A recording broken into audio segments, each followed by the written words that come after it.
You want to tell the story? No, you tell the story. I think you do it better than I do. I was the sports guy at Channel 18, and she was working nights and weekends, same shift I was working. The story I tell is like she walked through the newsroom and she winked at me and smiled, and I was done. I was hooked at that moment. I knew that she was my soulmate. She may not have knew it yet, but that's how I knew it. I think that's very sweet of you.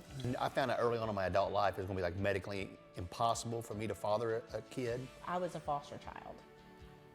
My father killed my mother when I was 7 years old. I was there in the home that night and ended up being sent to a children's home. And I grew up in a children's home. So I lived in the children's home from the time I was 7 until 18.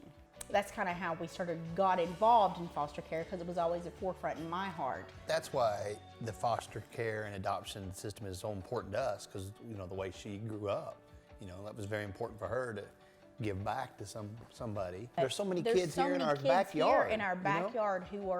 Who need families. The fact that God made me where I couldn't have children was the best blessing He ever gave me, because it gave me these boys. The first time I held him, when I got to meet him, it's like, I knew why this was happening to me. I knew why I couldn't father a child, because I didn't know at the time there was a kid up in northern Kentucky that was gonna need me. Like I said, I needed them as much as they needed me, so it gave me my family. And being a dad is very gratifying. So we are very pro-adoption and pro-foster care, because it warms your heart and opens your heart in ways you never thought would ever be possible.